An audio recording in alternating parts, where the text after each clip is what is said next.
Hello, everybody. So welcome to the Startup Leaders Club, online panel discussion by inspirational leaders of innovation and drivers of change. Today we discuss global trends 2020 fast track to the new reality series 10. And we are coming to the solutions in a brainstorming session about disrupting industries, creating new business models, and finding new opportunities in crisis. My name is Nadia Nistirova. I'm an independent director of the board of the National Alternative Investment Management Association and advisor to a number of GPs in private equity real estate, venture capital, and hedge funds. And my co-moderator today is Giampaolo Parigi, venture capitalist and chair of a single family office. Giampaolo, could you start with a brief introduction on yourself? Yes, thank you. Welcome, everyone. My name is Giampaolo Parigi, venture capitalist, private equity specialist, and investment banker, and chairman of a single family office. Today, we have Cheryl Conte and Chris Chan with us. Everyone is ready to hear your take on what's happening in the markets. Now, Cheryl, let's start with you. And how do you see the situation in the States in this moment? Yes, well, while the Black Lives Matter protests have become more peaceful, there is increasing concern about organized violence. Those people who oppose the movement and are trying to piggyback on the movement to create, so that's creating some tension, certainly in the States, and some issues with going out. At the same time, states are attempting to reopen here. That's not going very well. Places like Florida and Texas are experiencing a huge surge, even as a lot of their population is skeptical about social distancing and masks. And so, as we learned, what happens in Wuhan matters everywhere. And, I would posit that it's the same here, right? That what's happening in Texas and Florida and some other states and even Southern California matters globally in terms of, for example, is the EU going to block people, United States citizens from coming to the EU? Is New York going to block people from certain states from entering the New York tri-state area? That has implications on, for example, the travel industry, the airline industry, et cetera. Okay, thank you. And Lynn Wills has joined us right now. She's the managing partner of BSB Agency. Hi, Lynn, how are you? Hi, Giampaolo, thank you. Good, very good. Good to see you. Okay, well, keeping in line with ladies first, Chris, we keep you on hold, and let's let Lynn introduce herself and tell us a little bit of what she sees in the market these days. Great. Yeah, I'm a managing partner for the POP agency. It is a brand marketing agency. We advise startups on brand setting and managing the interplay of storytelling and story making to grow their business and lend funding. I'm also an advisor for Loyal VC. And so what is happening right now, we are seeing, just like Cyril was saying, about lots of social impact, a lot of brand making a stand, claiming racial justice, etc., etc. But what is happening in the messaging branding spaces, like the bar is setting higher and higher. So it's not just like you can make a stand and just called racial wash, just like a green wash before, that make you message clear or having an effect. So it's more have the bar is setting higher and then differentiating the message that require more meaningful, like soul searching and transformation and more aspirational besides just making a stand. So what we were seeing, I guess, not to be more over dramatic, but we actually invite people saying repent the future of the world, inviting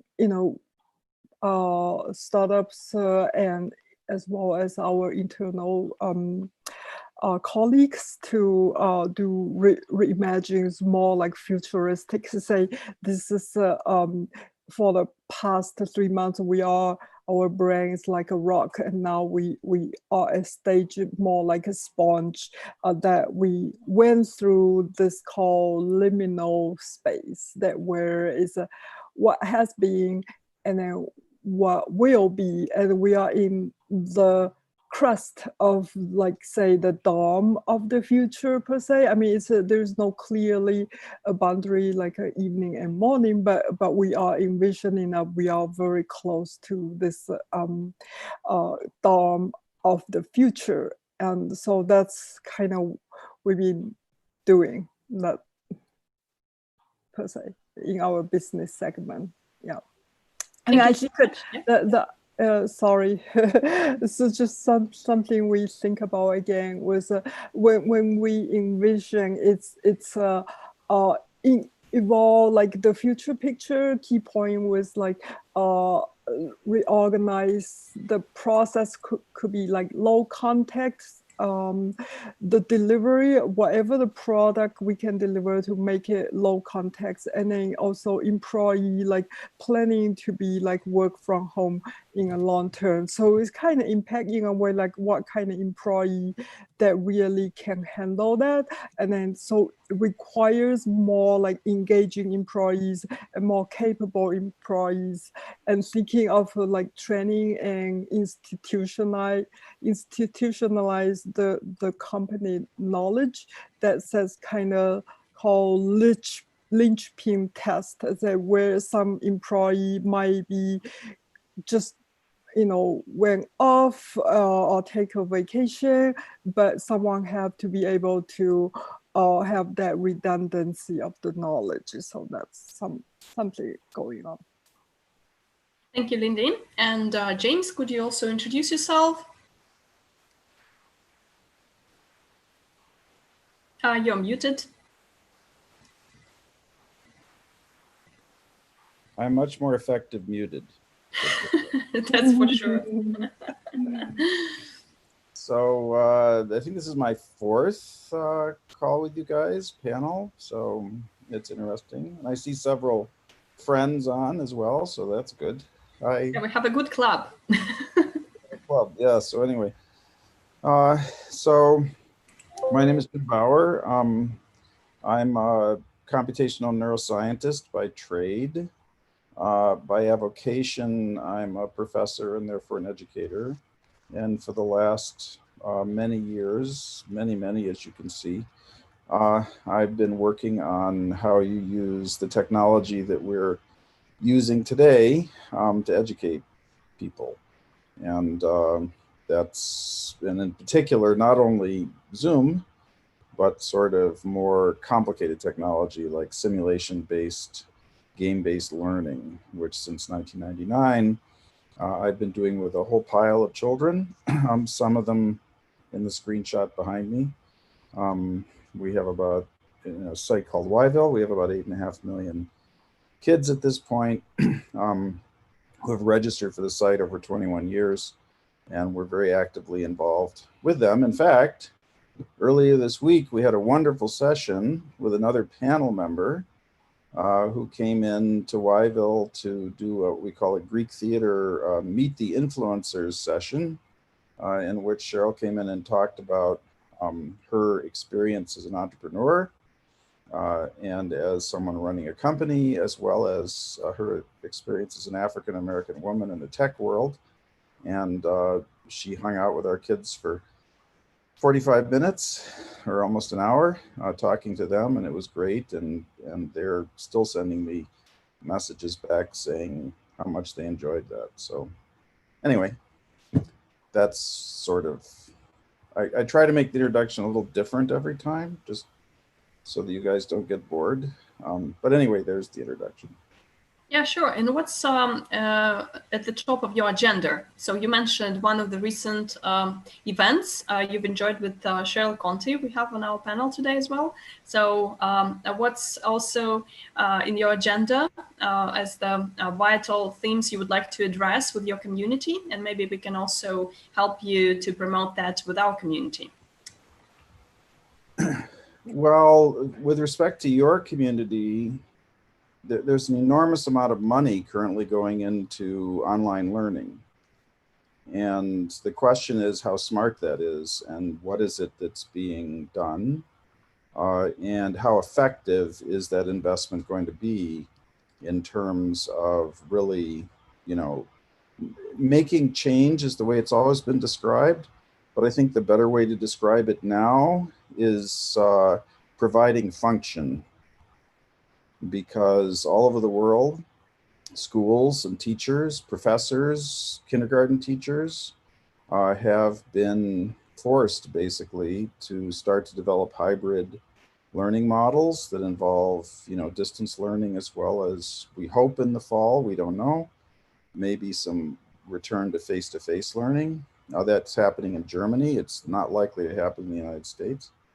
But anyway, so I think for your community of investors, there's sort of the big, given the amount of money that's being invested now, given that the world is going online, the question for me, and which I'm trying to influence, and one of the reasons that I participate in these panels, is how effective, both in terms of, return on investment, but also in terms of really providing the kind of tools that are going to be, that can help with the circumstance that humanity finds itself in at the moment with respect to education. And I think that's, there's a lot of money out there. It sure would be great if the money were invested in a way that made sense. And as you know, I've said on this program before, I think to this point in time, a tremendous amount of the ed tech money that's been invested doesn't make sense. Sure, thank you. And Cheryl, what were your impressions from this event you had together with James? And maybe you could share some of the insights. Oh, thanks. And I also do want to riff off of Jim's comments on EdTech, but just briefly, it was such an honor to speak with these young people who are so smart and asked really great questions. And I think there's a lot that we can expect from the Zoomer generation. They're awfully savvy. They're very plugged in to what's happening. And so I think, in terms of, those looking at generational shifts, I think understanding that Generation Z is a very activist oriented generation in, just generally speaking, and are extremely skeptical of current institutions and are actively planning to upend them. And so that's something that, we all need to keep an eye on. But then in terms of ed tech, absolutely, Facebook is under a lot of scrutiny right now for their investment in technology called Summit. That's now in hundreds of school districts. They claim, that this is, cutting edge learning software, no teachers needed, essentially. Teachers serve as mentors and kids, roughly educate themselves, and yet they have no data. They have no proof that it actually works. And I think, a lot of the, concern out there, in the ed tech community is that, a lot of the software that was put to the test essentially during the pandemic isn't that great. Like, it just doesn't work very well. And actually, we need to accelerate. So the bad news is, what your kids are using at home is bad for the most part. However, I think for investors, there's a real opportunity to look for those technologies, and those founders that really do have, a good and proven plan forward. Thank you, Cheryl. Chris, could you Yes. briefly introduce yourself, and also then I would like to ask you a question. Okay. So my name is Chris Chan. I'm a chief customer officer for a company called Sweet Spot. What we do is we do digital communications, but in this time, what we're doing is really transferring our business model to education technology, trying to provide communications to the school districts that don't have the ability to get the LMS system, and the kids who don't have the Wi-Fi connection and who are without ability to get access online and get equal learning abilities. So we're working with different school districts, especially right now. We're working with Sarasota School District, and we're talking to the teachers. We're talking to the teachers union to find out, what are some of the problems. But I mean, as Cheryl and James is talking about, which is really, getting a really good technology to help these students, but you cannot get to the students if they don't have access to the Wi-Fi or the internet connection. So what we do is we're able to get to those families and households that don't have the internet connection, to the Wi-Fi connection. And then we work and understand what the teachers need. We're not here to add more work for the teachers, but we're working with these particular school districts and teachers to how do we make your life a little bit easier? How do we reach those households that don't have the technology, the computers, the Wi-Fi connections, and help them to build that infrastructure so that we could get equal playing ground with the other households that have the Wi-Fi connections. And we're not really here to replace teachers. And I think that's where a lot of the, what Cheryl was talking about with Google, because the teachers do more than just teach, right? They're there to help guide, not only on the curriculum, but to help guide from how to behave properly, how to to do a lot more than just teach history and math and sciences. I think they provide a lot more in helping the kids grow up properly, showing respect. I mean, there's just so many things that I don't think the teachers get credit for. And I think our job is really to help the teachers and not to replace the teachers. Technology right now is what we're trying to do, is not to replace the teachers, but to help the teachers grow and help the students be fully, have a broad learning experience and growing up experience. Chris, okay. James, you want to add something? Please go ahead now. Yeah, sure. I was just saying, actually, it was a private chat I just sent to Cheryl.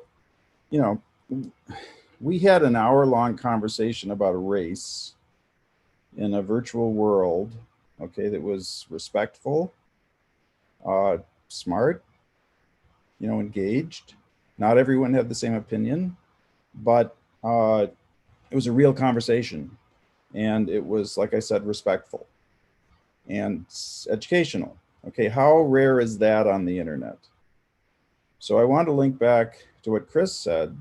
Teachers and schools do vastly more than reading, writing, and arithmetic. Vastly. I mean, they're responsible in the United States for kids getting lunch who don't have lunch otherwise, for example. So a lot of ed tech is based on the idea, just frankly, that we can kind of replace schools and replace teachers and do it all online.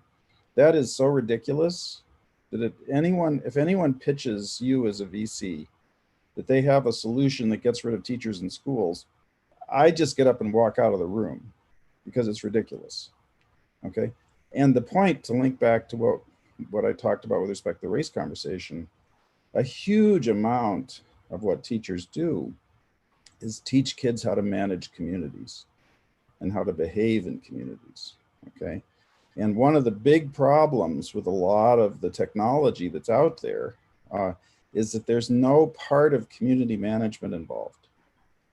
So it's just a platform, you go out and use it, and we see what happens on TikTok, and we see what happens on Discord, and we see what happens on Facebook. If there's no community management, a huge amount of what teachers do in classrooms And what good teachers, the best teachers know how to do is to manage community. So that is one example of, in an edtech solution or a hybrid learning model, if the people you're working with who are doing things online are not paying attention to and know nothing about how you actually manage communities to make them respectful learning communities, then again, walk out of the room. And I can just say, and I don't mean to be self-promotional here explicitly, but this has been an issue for 21 years with us. We've developed patented technology to do that. There's a reason why we could have an hour-long discussion with random kids in a site on the internet where there are no restrictions on what they can say. You know, racist remarks, well, they can't say certain words, okay? But racist remarks, they could say, they didn't. And the reason is because of the community management aspect of what we're doing. As I said, for ed tech, that's a key piece. Math is important. Teaching people how to work together, learn together, think together, talk together is vastly more important than math. And if you don't have that in what you're doing with education, then you're missing the boat by a lot. And I completely agree with you, James. And I think a lot of the companies who are so quick to build a technology solution are not looking at the overall picture, right? They don't see the bigger picture. All they see is they see a one little area that's missing and they run to it. A lot of the individuals who are building these technologies are just technologists. I think what you have to do is take a step back and take a look at the problem itself.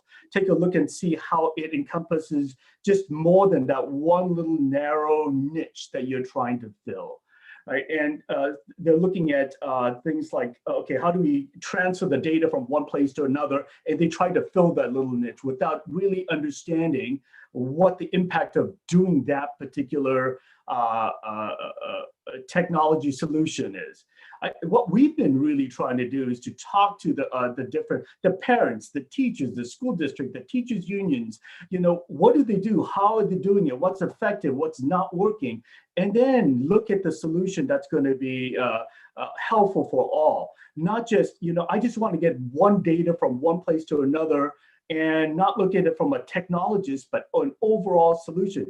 By doing that, how does it fill the niche that you're trying to fill, but where is it taking away from it by having that solution? What Cheryl was talking about, you know, trying to replace human beings, we're not there yet, right? I mean, we're trying to do that with so many different things, with cars and delivery systems and everything else. We're just not there yet.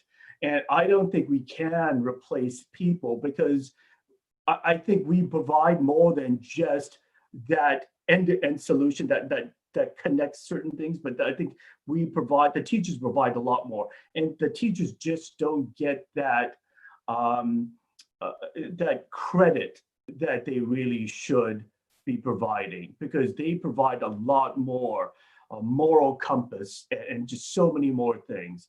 And I know Cheryl wants to say something from that, but I think there's just more to it than just here are the assignments, here are the grades, right?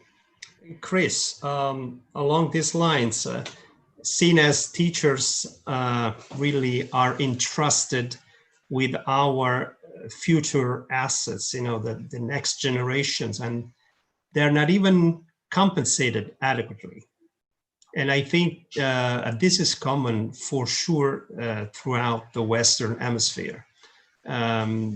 So I think that there's already a virus contained in our societies, embedded in the fact that teachers not only are not credited, they're not compensated, they're not respected, and they are destituted of their authority to transfer not only knowledge, but also the soft skills that are so important for socializing. And what do you think about it? Yeah, and you're absolutely right. They're just really not compensated the way we are. the way it is right now. But it's not only the teachers, but the school districts are not also compensated. If you, I have several friends who were teachers, but they're no longer teachers, just because living in the Bay Area, you just cannot afford to live on a teacher's salary, especially if you have, you know, a couple that are both teachers, right? I mean, you just cannot survive in a lot of the areas. And they have to put their own money in just to get some of the school items. You know, they have to print their own material without being compensated properly. They're spending a lot of time in trying to help the kids who have a diverse, you know, a wide range of learning abilities and the way that they grow up.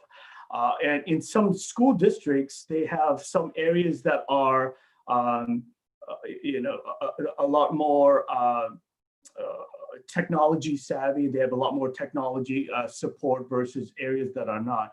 So, you know, they're just not equality in all the different schools. And that's something that's very, very difficult in trying to support. But what we're trying to do is we're trying to, what's sweet spot, we're going to the schools that have kids who are not able to have the same ability as some of the richer areas where a lot of kids have the state-of-the-art computers, have the Wi-Fi connections. What we're able to do is to help support the areas that don't have the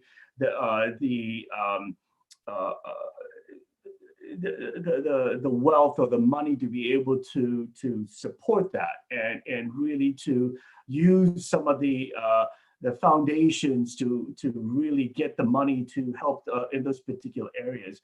But you're right, it's just costing so much more these days, and we're packing so many more kids into these classes. I mean, when I went to school, we had 20 kids in the classroom. Now we have 35, 40 kids. How would one teacher be able to teach all these kids with different abilities and everything else? It's just very, very difficult. And I'm not too sure I have a solution to help, raise the salaries or raise the funding of these particular school districts, but it's not getting any better. The trend is going in the wrong direction. Mm-hmm. Thank you. Cheryl, you might have something to say about it. And I also have a question for you. If I may just pose the question and you can provide two answers at once, probably. The digital divide is really showing its perverse effect even more in education, because it's contributing to increasing the social, widening the gap.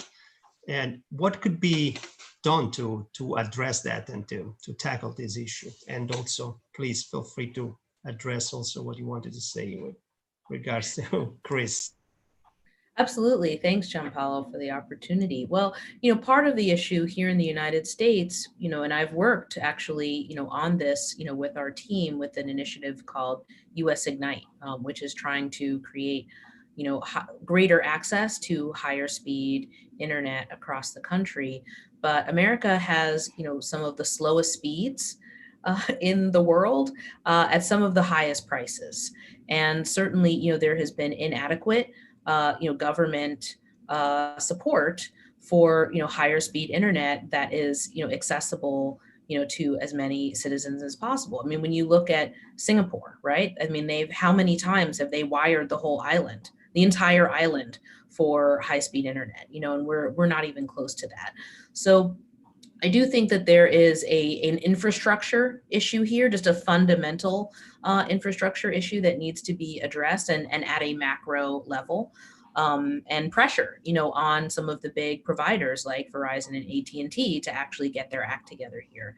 At the same time, when you think about the digital divide, when you talk about mobile access, when you talk about mobile, there actually is no digital divide. And in fact, there's, quite a lot of mobile access. However, it's hard to go to school on this, right? Like this isn't a solution for school. And the speed, on that phone, again, because internet access is expensive here, might not be that great. So, I do think that we need to take a very different approach to how we look at the digital divide and then actually address it. Why doesn't every kid in America get, free internet and an iPad? Like, this isn't hard. We actually do have the money for this if we want to. And, just hearkening back to, some of the, headlines, when people say, for example, and I work with the Black Lives Movement, one of my clients is the Movement for Black Lives.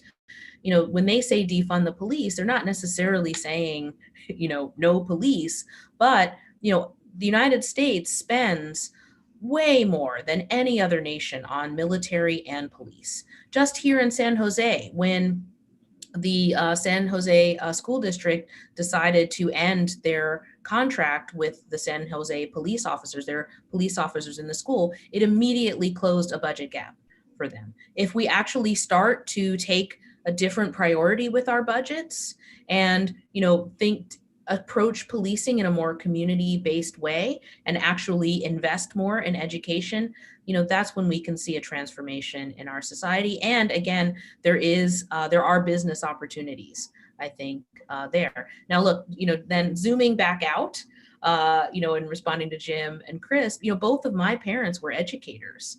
And, sadly, for them, they said, look, the trend in American education is going downwards, and STEM is on its way up, and we would encourage you kids to look at those careers. And both of us, my brother is a pilot for UPS, and he has to know all sorts of science to do that, and of course I do the nerd stuff that I do.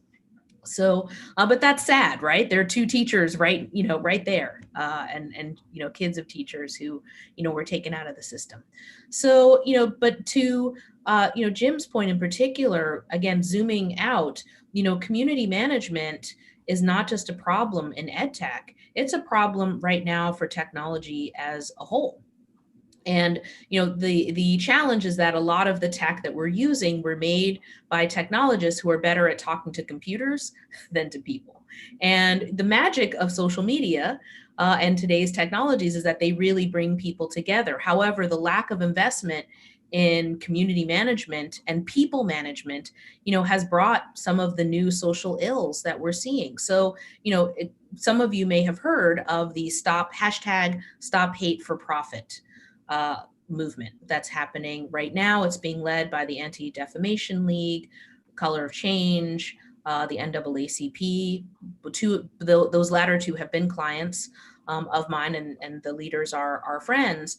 And look, Stop Hate for Profit has been organized by these civil rights groups against Facebook advertising. And they've gotten some major brands to sign up for this, including Unilever, Anheuser-Busch, Nestle, Dentsu, Omnicom, Verizon, actually, of all people, just came on board and said, we're going to stop Facebook advertising. There is a lot of pressure on Facebook, Twitter, and the others to actually insert quite a lot more moderation and community management into their platforms in order to make, not only those platforms safe, but society safer. And so, for those of you who are looking at this, this, it's not clear how far this is going to go. Mark Zuckerberg and Sheryl Sandberg actually got on a call with 200 of their biggest advertisers and admitted that there is a trust deficit.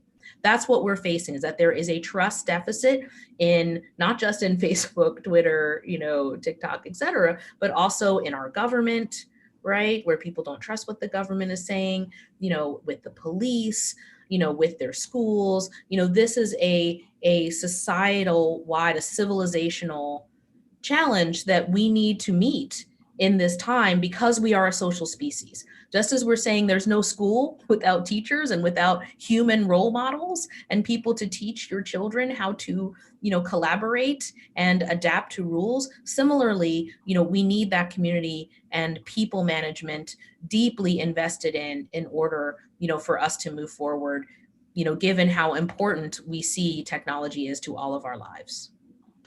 Thank you, Sheryl. And Jim, along these lines, because, we keep putting emphasis on technology, but Sheryl hinted at some very accurate points. Don't you think the stress should be put on us humans as, defragmenting ourselves and reprogramming ourselves, rather than just, putting all the responsibility on a technology that may or may not be there, when in fact it's the humans that have to, lay out the grand design for technology to be implemented on a per need basis. What's your take on this?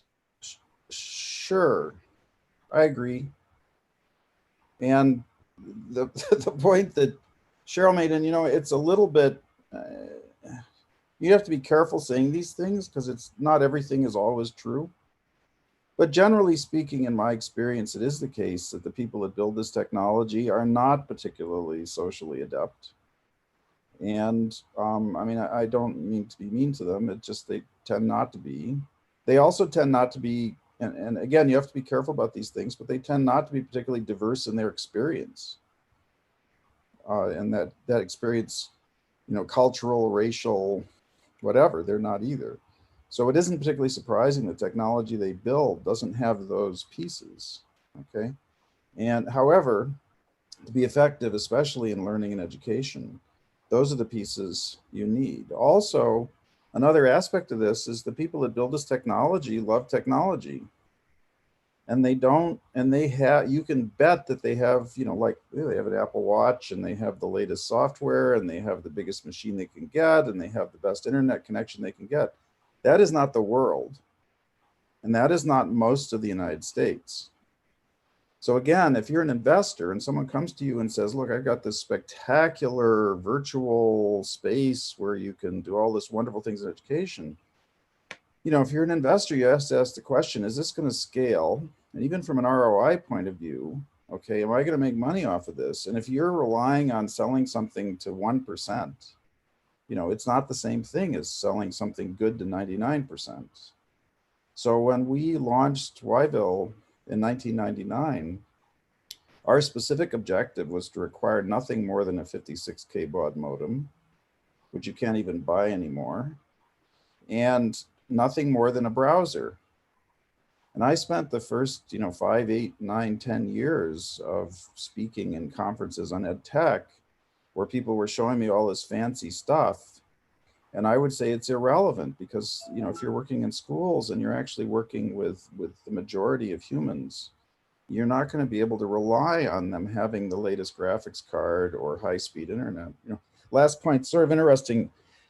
If you go to virtual world conferences these days, which I do, there are a lot of them now finally are virtual, actually. They're all excited because the new software is so much better than the old software, okay? But they sit there perfectly content with this kind of audio because it's so much better than it was before. But it's not good enough for teaching, and it's not good enough for schools, and it's not good enough for so you. I'm riffing on what Cheryl said, but it's true. The people that invent this, you have to look at who the people are that invent it, and that tells you a lot about what's been invented. One more point, if I can say briefly, and again, I've been around this for 30 years, so it's inevitable that people stand up and say we got to get rid of the teachers because they're not very smart.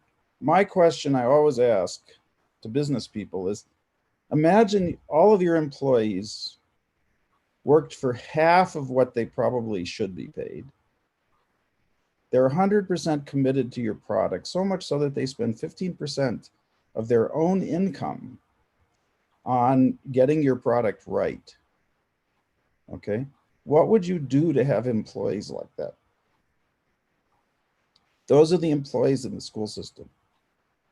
The solution, okay, is not to beat on them. They have the motivation. I've never met a teacher that didn't want to teach, never. Okay. The question for us, technologists and policymakers and whatever, is given that motivation and that commitment and the importance of what they're doing, how do we support them to make it better? That's the question. Thank you, James. And in terms of value creation and storytelling, sharing your value with the community, Lyndon, what would be your advice? What should be in the top priorities for startups, how to bring their value to the community in terms of how to make it acknowledged and how to develop these community relationships?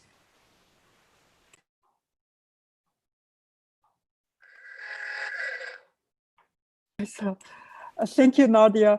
Yeah, so yeah, hearing all these conversation that I gather that definitely agree. Technology has become a big part of story in our life, because when it actually create some kind of rails for us to drive around, our life were confined by technology building the rail around us. And so what I really think the next phase is if technology, it should starting from has a governance component in the beginning of the technology development. But now, say, for example, Facebook, Twitter, we are kind of making a catching up for the governance component that still an open question, open problem that doesn't have solution. Not sure it should be legislative or is a political force or grassroots force that become this governance component. But I'm hoping in the future startup should have this governance component at the infancy stage. Thank you, Lyndon. And Giampaolo today had a very nice masterclass on supply chain. So what would you add on the edtech issues? What should be on the top of the agenda to promote edtech?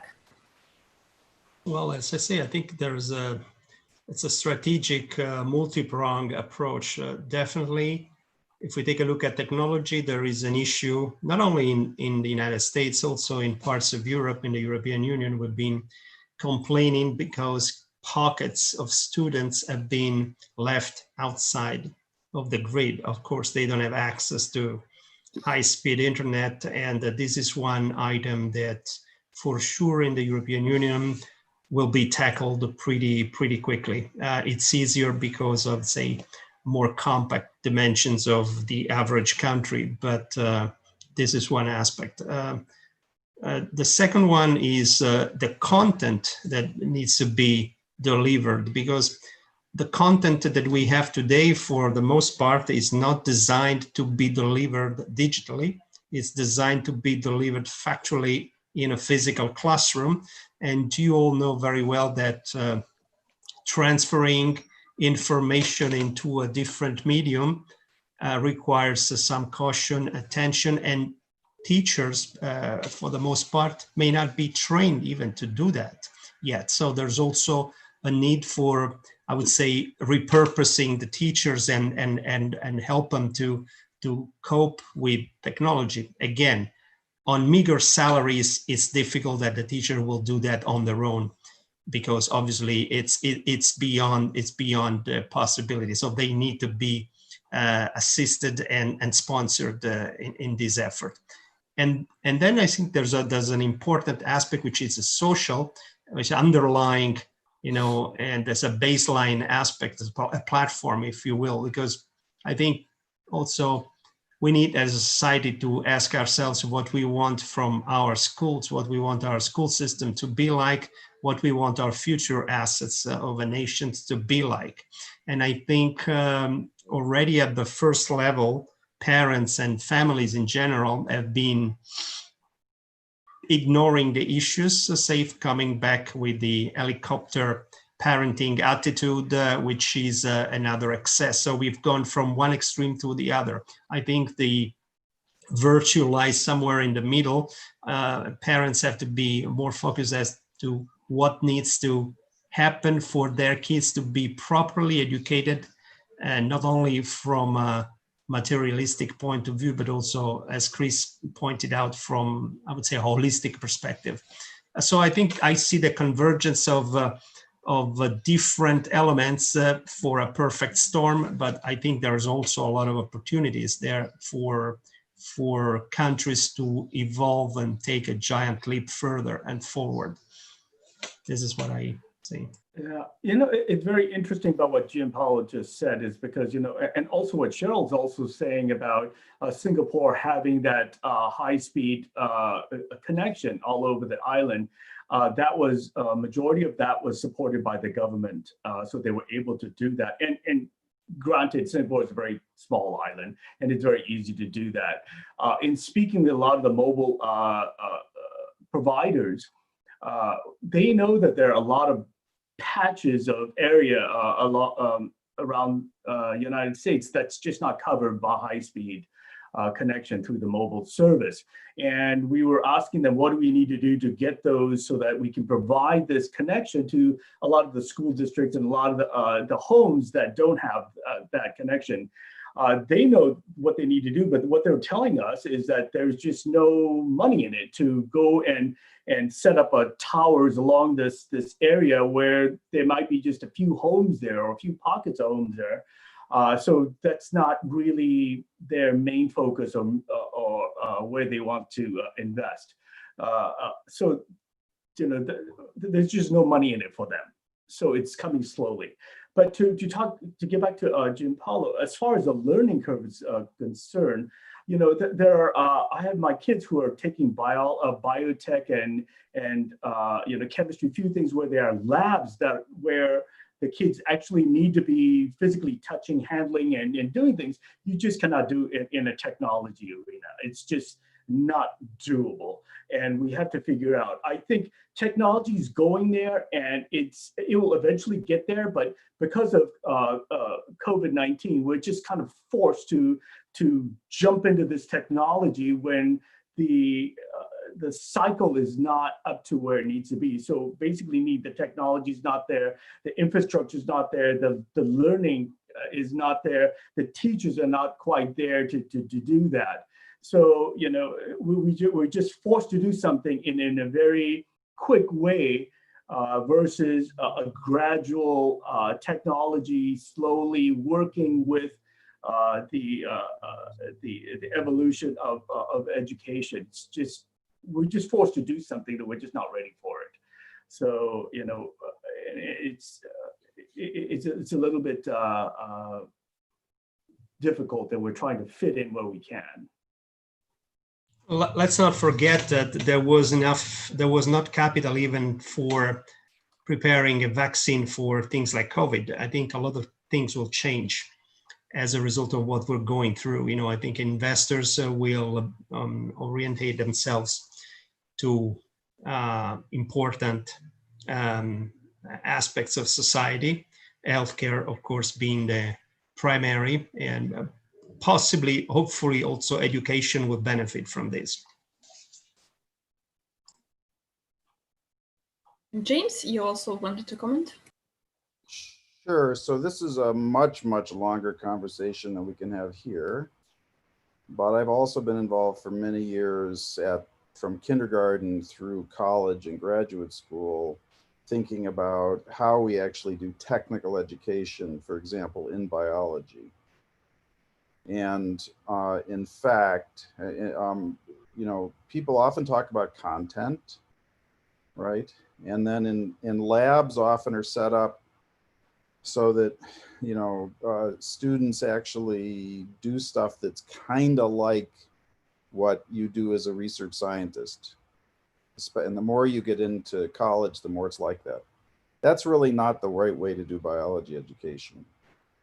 So I agree with you that, in fact, I'm at a university as a professor here, and we've been discussing how the heck do we do the labs if we're not being able to do it face-to-face in labs. And it turns out there's a ton of stuff that one can do that's really much more fundamental about biological education and learning the process, which is vastly more important than the content.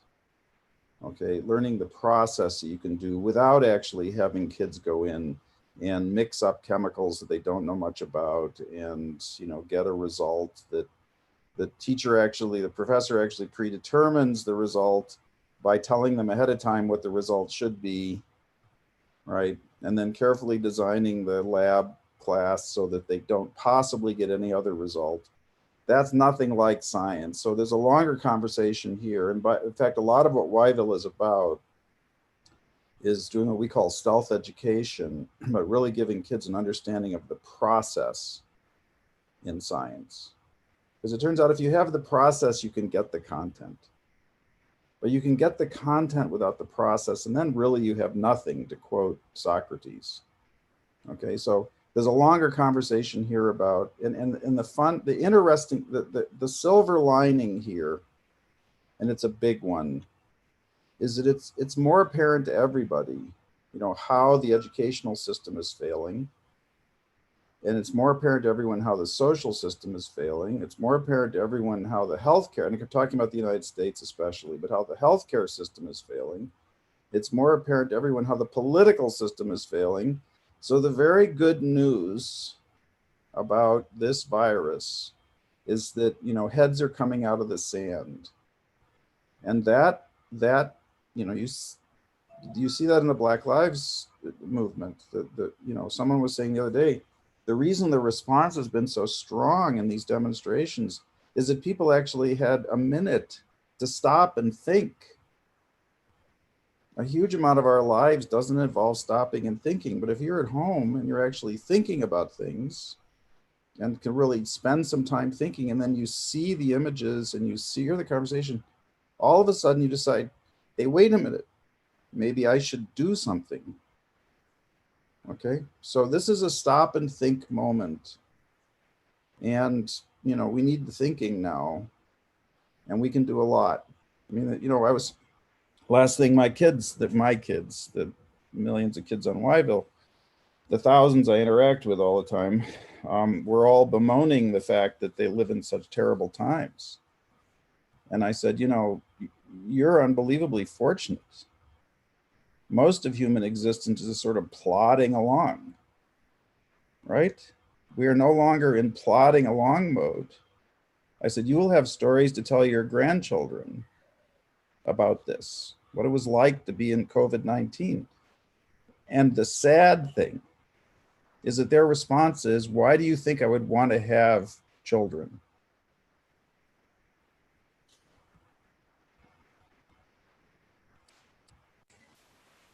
Cheryl, would you like to comment as well? Well, it's hard to follow that statement. Yeah, I think that, you know, certainly, you know, one of the hallmarks, you know, and I do a fair amount of studying of Generation Z, is that, you know, they really are, you know, deeply concerned about the world that they're inheriting and stepping into, you know, whether it's the, you know, deep socio-political, cultural, you know, malaise, you know, and moribund state that we're in globally, whether it is climate change and the, you know, notion of the earth as Titanic, as Jim so helpfully illustrated, silently commented. Yeah, you know, I think that the Generation Z, you know, is right. I mean, they're fully awake, whereas, you know, the rest, you know, the generations before them have tried to kind of make the best of it, essentially, and try to continue to keep, you know, this, you know, these rickety systems, you know, upright. I think Generation Z is saying essentially time's up, you know, to you know, quote the Me Too unit movement. Yeah, the time's up on all of this. And so that is something to keep in mind, is, you know, they are a large generation. They are digitally savvy. For them, you know, they are global, you know, they are multicultural. They are extremely diverse ethnically. So, you know, I think that we can, you know, while they are, this is a discouraging time, I'm sure, as a young person. You know, I think the good news is that the Zoomers, at least more so than the millennials, and the millennials are fairly activist in their own way, although they tend to push that towards donations more so than in the streets. I think that we're going to see this new generation really pushing hard on, you know, people who are older in terms of creating real change. And that's change, not just, in society, but in hiring practices, where people are putting investments, so I'm very hopeful that that they are going to, push us forward. I must agree with Cheryl. I think she made very good points. I think that the Gen Z is very active, but they were also catalyst in getting them to that point, right? Pulling out of the Kyoto Accords, limiting a lot of the EPA's standards and restrictions. The George Floyd movement and so forth. There were just catalysts that really pushed them to get out there and do something. And they are actually taking those actions and saying, hey, we've been watching all these things happen, but, this is the time. If we don't do it now, when is it going to happen? Because starting with the environment, pulling out the Kyoto Accords, and then trying to disband the EPA so that you could dump whatever you want in your local streams. This is the earth we need to live in. And if you do all that, destroy all that, all the people who are making these decisions are not going to be around to see what's going to happen. And I think they feel that if we don't do it, what's going to happen, but there are catalysts that actually push them to that point.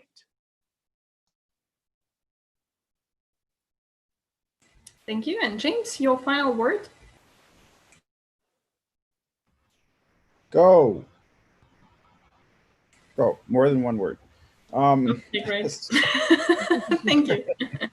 My final words are, again, from an investor, the real question, it's a remarkable thing that happened, 38 years ago when I started working on how you use computers and networks and games and simulations to educate people. I thought we should get going quickly because someone would catch us and do it first. Okay, that was 38 years ago. So far, that hasn't happened. Okay, and so it just takes time. However, we are, as everyone's saying, we're at a pivotal moment here. You no longer have to go into a school district and say, please, please, please consider things you could do online in your class.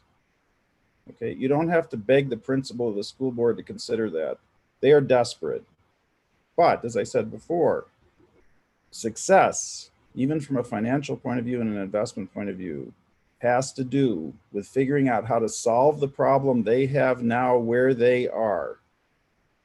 And then once that happens, we call it the tar pit model.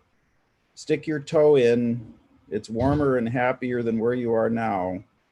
And then you can move them in the direction of what this technology can do. Okay, which is fantastic and amazing. Okay, but you need to address where they are now, and they need us now. And by the way, last thing to say, and several of you said this, if they are not in the conversation with you, fundamentally, okay, if they are not in the design with you, and I don't mean Mrs. Wilson, who always wants to do the latest, greatest thing. I mean Mrs. Cummings, who would like to retire and has been there for 40 years. Get Mrs. Cummings involved. If you can build something for Mrs. Cummings, then you have something that actually has the potential to make these changes that need to be made and can be made. Thank you, James. And Giampaolo, what is your final remark for edtech, for startups, investors? Well, I just passed my remarks before, so I will leave space for Lin and Cheryl if they have to add something else. Yeah, just the final takeaways, Lin. Okay, thank you. Yeah, I just have go back to story framework that for the next generation. I think we can help is that setting the vision, have a vision and set the value and agenda, and so facilitate the next generation to take action. Thank you. And Cheryl, your final remark? Sure. Well, I believe in being futuristic and optimistic. I come from a background of Black people, and Black people in American history have had to be futuristic and optimistic. We've never had a choice. And so, I think that even though this is a tough time globally, if we can, keep both of those two, look to the future, not to what has been done in the past, but what needs to be done now, and be optimistic that we have the resources, the assets, and the brain power to do it, we can survive and thrive.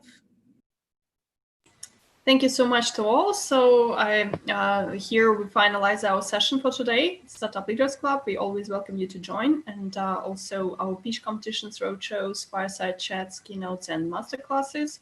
Just let us know if you want to set up new formats of events within our community for serial entrepreneurs and investors, VC investors. And we wish you all the best for the weekend and see you next week for our shows. Thank you and Thank good luck. you, everyone. Thank you.